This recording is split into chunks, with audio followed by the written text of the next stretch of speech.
Bueno, subo yo sola, pero hoy vamos a estar coordinando junto con María de la Paz, que es bioquímica, con el doctor Chuliver, que es médico hematólogo. Bueno, yo soy Fabiana Alberto, soy bioquímica también. Eh, bueno, la verdad que es un placer verlos aquí.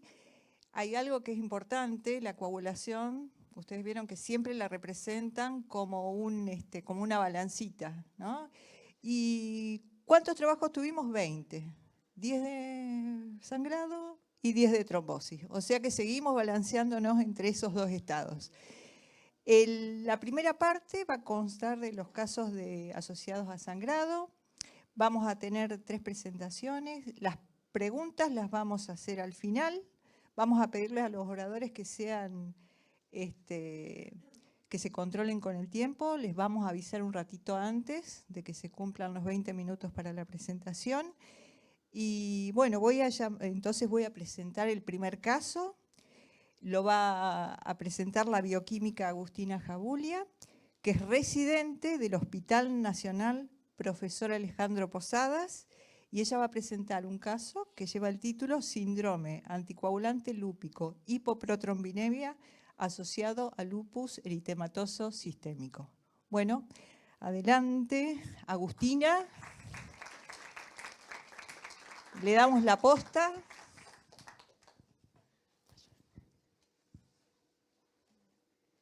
Este es el puntero, con este avanzás, con este vuelves para atrás y acá tenés el láser.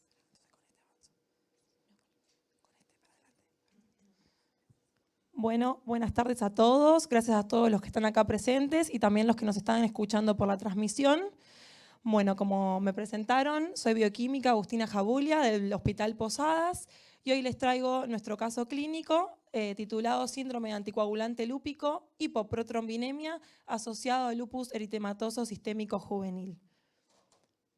Para empezar a introducirlos en el caso clínico que tuvimos en nuestro hospital, nos vamos a situar en que es una paciente de sexo femenino de 10 años de edad que proviene de un contexto familiar y social vulnerable, y acá me voy a detener un segundo y les voy a contar un poco de su historia.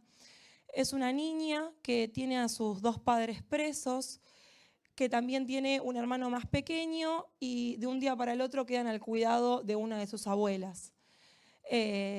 Toda su familia tiene un contexto social vulnerable, tal y como dije, pocas posibilidades económicas, y luego de estar un tiempo con su abuela, se hace cargo de su cuidado, tanto de ella como de su hermano, una tía paterna, que proviene del mismo contexto económico vulnerable. Cabe destacar que no tenemos antecedentes personales o familiares de relevancia que nos hayan sido reportados. Entonces, la historia de nuestra paciente comienza más o menos el 20 de julio, donde en el contexto de su menarca, la paciente padece metrorragias y artralgias. Concurre más o menos 2 semanas o 10 días en este estado cuando la tía decide acudir al hospital de su municipio. Allí refieren los síntomas que ya les mencioné y en este hospital constatan una anemia muy severa, donde la hemoglobina era de 3 gramos decilitros y TP y APTT prolongados. Debido a la falta de complejidad de este hospital municipal, la derivan a un centro de alta complejidad y la paciente el día 30 de julio llega a nuestro hospital. En nuestro hospital la recibe el servicio de hematología pediátrica, donde al primer examen físico pueden evidenciar palidez, taquicardia, presión arterial normal y las metrorragias que la paciente había referido en su hospital. El primer laboratorio general de ingreso que se le realiza a la paciente nos deja evidenciar esa hemoglobina y ese hematocrito tan disminuido y los TP y APTT prolongados que no corregían con plasma normal. Comienza el tratamiento de esta paciente con ácido tranexámico, plasma fresco congelado, glóbulos rojos para paliar su anemia tan severa y también se le da ceftriaxona como un antibiótico por cualquier tipo de infección que pueda tener la paciente. Se realiza una interconsulta con el servicio de reumatología pediátrica. Cuando viene la reumatóloga, le realiza un nuevo examen físico donde además de todo lo que ya mencioné, puede evidenciar lesiones vasculíticas en ambos miembros inferiores y una úlcera en el paladar. Ante una sospecha diagnóstica que tiene esta doctora que la revisa, se le realiza un laboratorio complementario en el servicio de autoinmunidad de nuestro laboratorio, donde podemos ver un FAM positivo con un título de 1 en 640 con un patrón homogéneo, anticuerpos Rho-Smith RNP ribosomal P antihistonas positivos y un complemento consumido. Con todo esto, más el examen físico que ya le habían realizado, se llega al primer diagnóstico de lupus eritematoso sistémico juvenil. Mientras todo esto ocurría en paralelo, nosotros desde el laboratorio de hemostasia estábamos haciendo un estudio un poco más especializado y exhaustivo de la paciente. En nuestro laboratorio constatamos nuevamente estos TP y APTT prolongados y realizamos unas pruebas un poco más exhaustivas y al dosar factores podemos ver que el factor 2 tenía 4% con una corrección límite, mientras los demás factores resultaron normales. Además, el anticoagulante lúpico nos dio positivo con un efecto cofactor y además estos hallazgos se le realizó anticardiolipinas y anti-beta-2 glicoproteína, que ambas resultaron positivas. Con todo esto, llegamos al diagnóstico del síndrome de anticoagulante lúpico hipoprotrombinemia que padecía nuestra paciente. Y ahora la pregunta que nos hicimos todos cuando llegamos a este diagnóstico, ¿qué es este síndrome que pocas veces hemos escuchado o ninguna como me pasó a mí? Este síndrome es una coagulopatía rara que está caracterizada porque coexisten a la vez el anticoagulante lúpico y un déficit severo de factor 2 que es adquirido. Hay menos de 200 casos reportados a nivel mundial.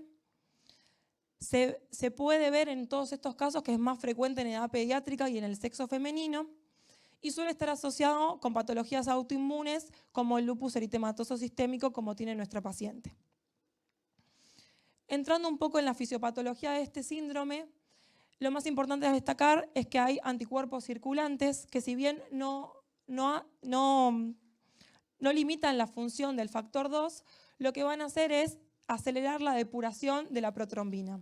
¿Y cómo lo hacen? Tenemos anticuerpos que se van a unir y van a reconocer y se van a unir al factor 2 con una unión no neutralizante.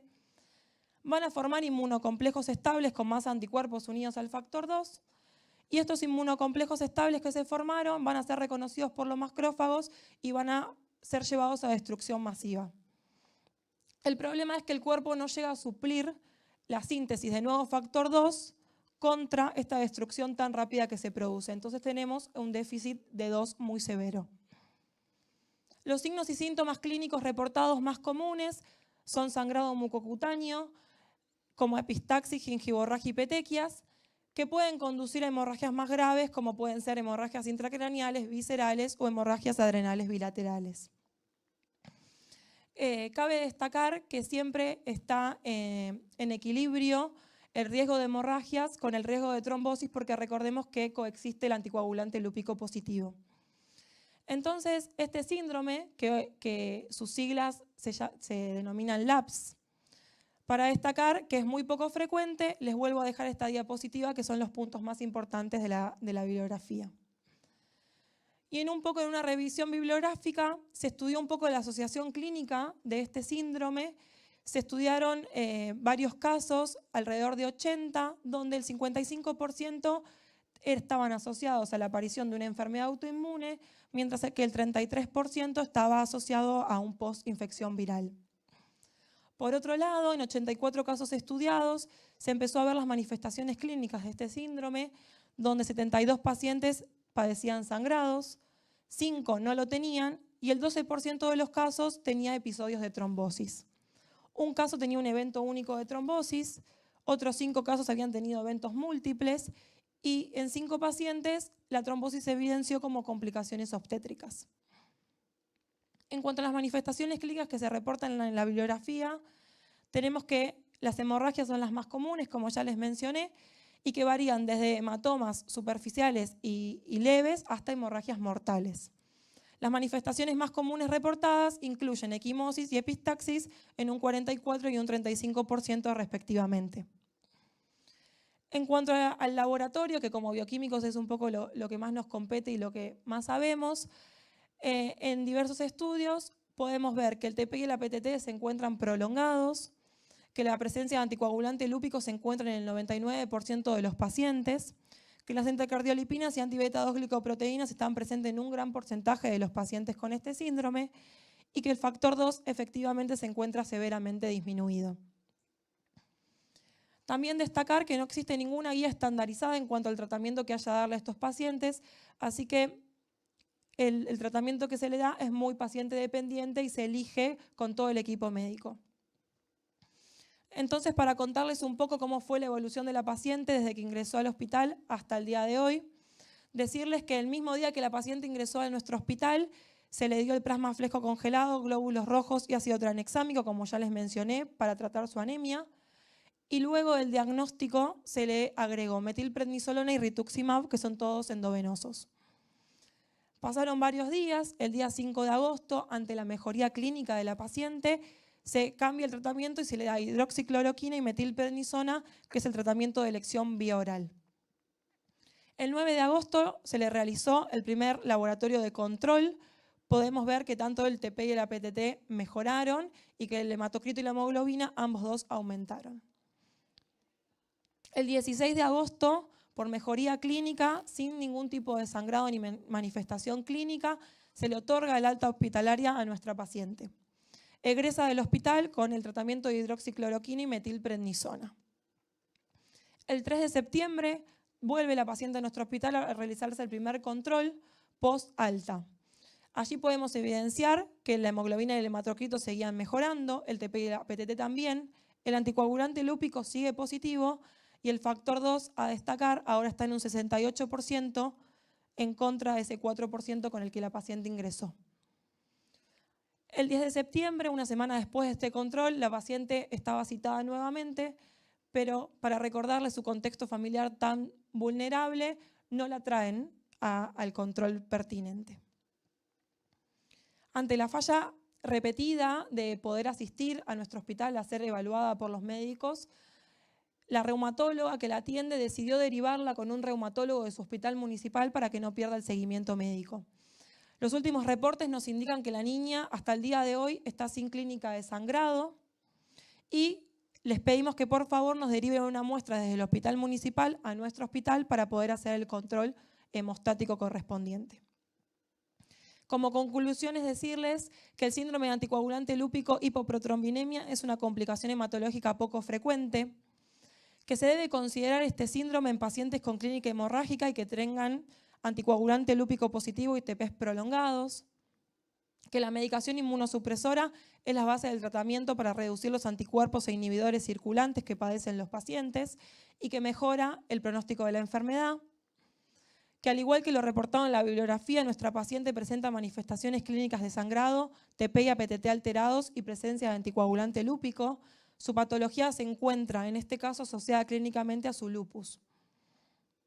Y por último decir que gracias a la intervención de los distintos servicios, y acá voy a destacar que trabajamos en conjunto pediatría, hematología y reumatología pediátrica y el servicio de bioquímica del hospital, se logró el diagnóstico correcto de la paciente en la instauración del tratamiento en menos de 24 horas, lo que permitió que la paciente no tenga mayores complicaciones por sus hemorragias y su mejoría clínica. Muchas gracias a todos por su atención.